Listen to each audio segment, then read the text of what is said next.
Hi everybody, welcome to my YouTube channel Dr. Srinivas Medical Concepts and my FB page Dr. Srinivas Concepts. This is Dr. Srinivas, neurologist from Andhra Pradesh, India. I am also the medical author of the book Focused Neurology. Today we are going to talk about a very interesting topic, the differentiation between the idiopathic Parkinson's disease versus the atypical Parkinsonian disorders. Idiopathic Parkinson's disease versus atypical Parkinsonian disorders. The pertinent concepts. Persons may be having Parkinsonian features. So first we should know whether it is an idiopathic Parkinson's disease or atypical Parkinsonian syndromes.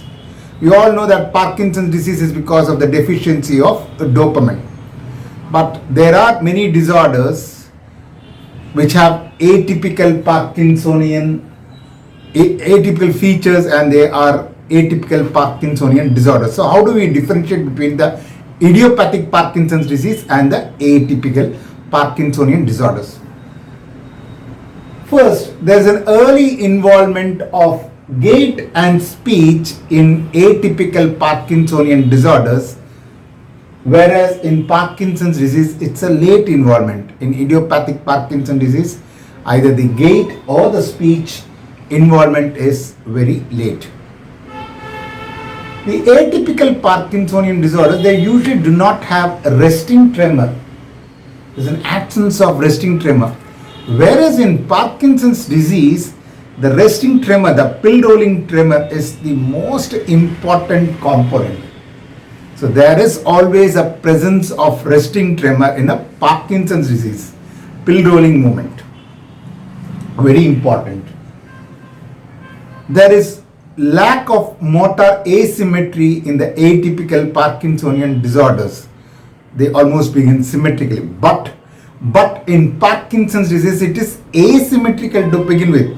They begin on one side, pill rolling movement, pill rolling tremor, one-sided features, rigidity. Then it slowly goes and becomes bilateral with functional impairment of modest intensity, then severe intensity, and then confined to bed.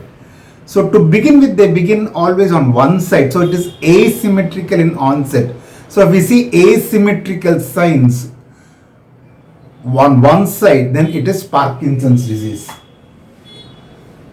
Very important point is that Parkinson's disease is because of deficiency of dopamine, and they have a wonderful response to levodopa, good response to levodopa.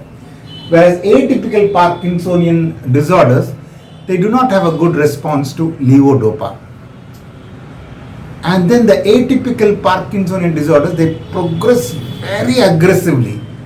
There's a rapid clinical deterioration, whereas in Parkinson's disease, the progress is very slow.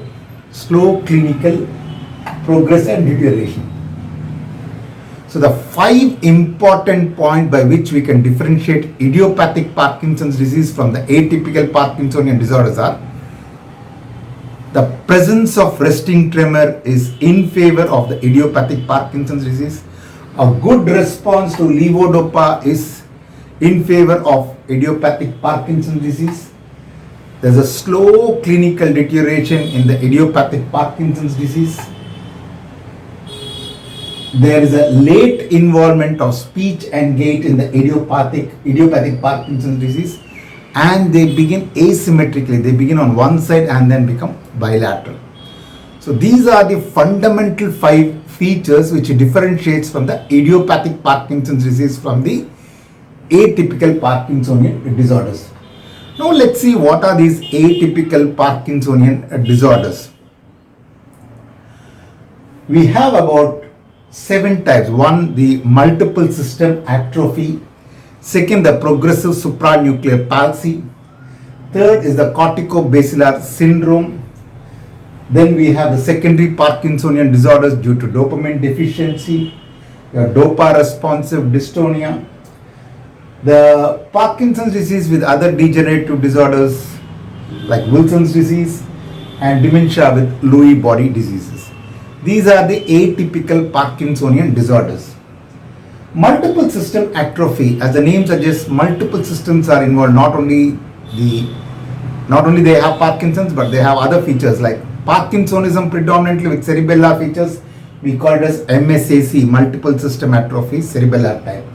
Parkinsonian features with a predominant autonomic involvement, especially orthostatic hypotension. We call that as a multiple system atrophy, P type, MSAP. In the MRI brain, there is pontine hot cross bun sign due to the brainstem atrophy. So the multiple system atrophy, the imaging, the MRI classic finding is the hot cross bun sign because of the brainstem atrophy. Second, we have progressive supranuclear palsy. Here there is an early gait involvement and frequent falls. So person who comes with frequent falls always suspect progressive supranuclear palsy. They have restricted vertical eye movements, more so an impairment of the down gaze saccades. They have hyperextension of the neck. And when we do imaging, here the characteristic sign is the hummingbird sign. This is because of the atrophy of the pons, because the atrophy of the midbrain and the preservation of the pons. Because of the preservation of the pons and atrophy of the midbrain, we have hummingbird sign. So in multiple system atrophy, the classic MRI finding is the hot cross bun sign, and in the progressive supranuclear palsy, the classic MRI finding is the hummingbird sign. It is due to the atrophy of the midbrain and preservation of the pons. Then we have corticobasal syndrome. Corticobasal syndrome, as the name suggests, they have the cortical involvement as well as the basal ganglia involvement. So cortical involvement in the form of apraxias, agnosias, and very interesting phenomenon is the alien limb phenomenon. The hand is not under their control, it keeps moving. It keeps moving, it is as though it is alien to that particular person, it keeps moving. Alien limb syndrome. So alien limb syndrome, apraxia, agnosia, the cortical signs. They have also the basal ganglia signs. So it is known as corticobasal syndrome.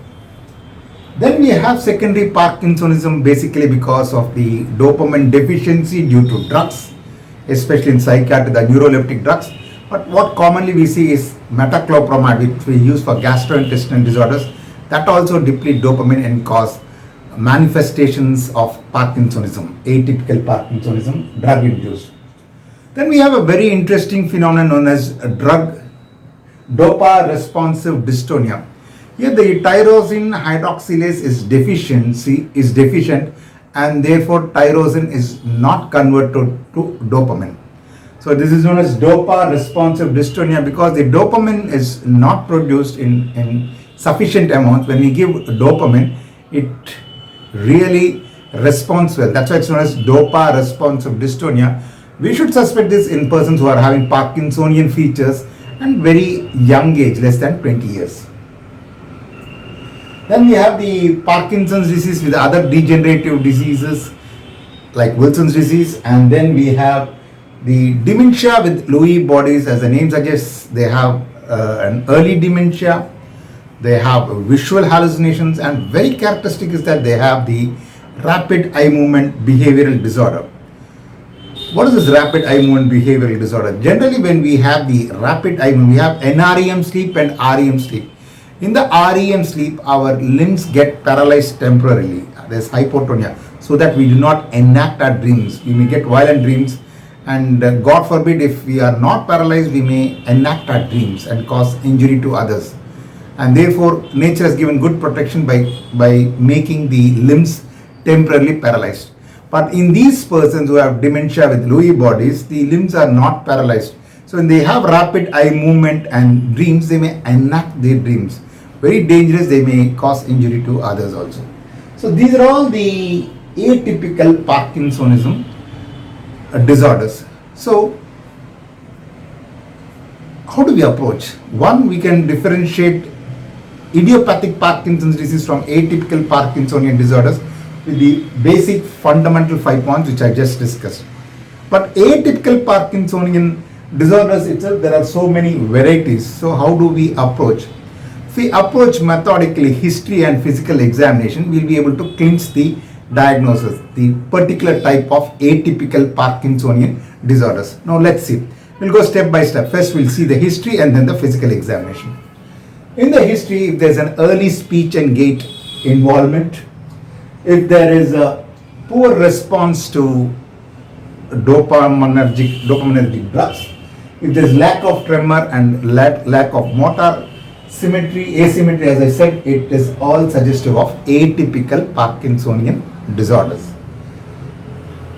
Now that we have confirmed it is atypical Parkinsonian disorders, now let's ask a few basic questions to know what is the type of the atypical Parkinsonian disorder.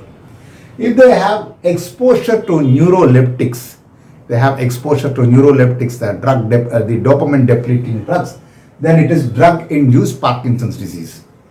If they have onset prior to the age of 40, then we think of genetic forms of Parkinson's disease and even the dopa responsive dystonia. If there's a history of liver disease like jaundice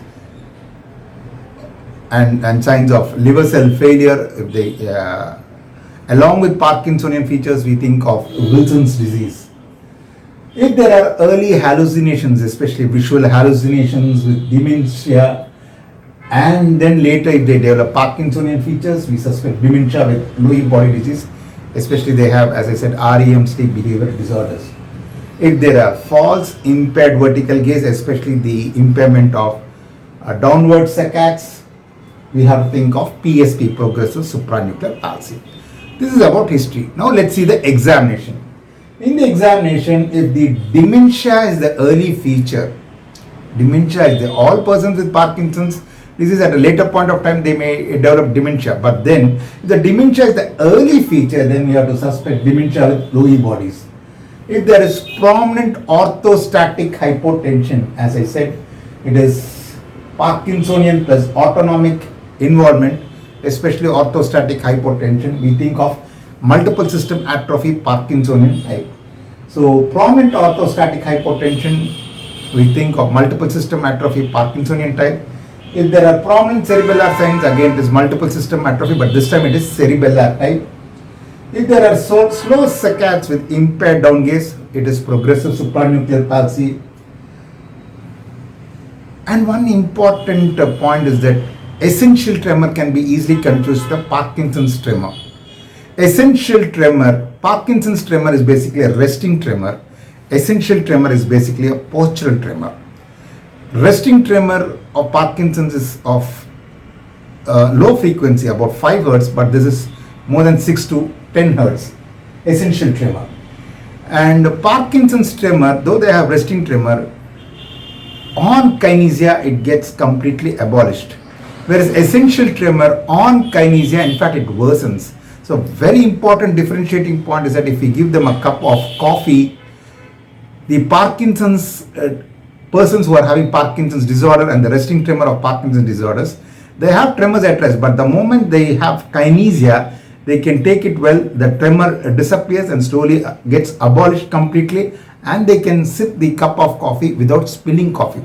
But essential tremor, on the contrary, they have postural tremor and it worsens with kinesia. So when they take a cup of coffee, it really starts shaking and they cannot drink a cup of coffee without spilling the coffee. Very important difference.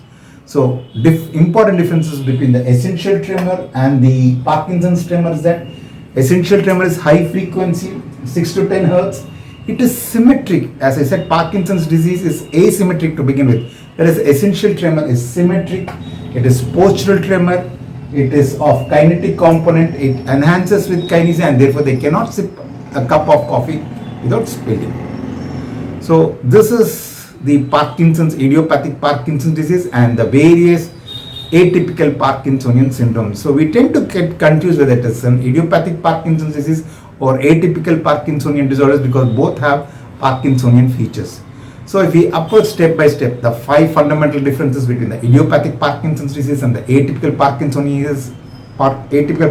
disorders, and by careful history and examination of atypical Parkinsonian disorders, we can clinch the particular type of atypical Parkinsonian disorder. I hope you have enjoyed listening to my lecture.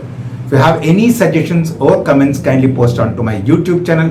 But please like and subscribe my YouTube channel, Dr. Srinivas Medical Concepts, and my FB page, Dr. Srinivas Concepts. Thank you. Bye.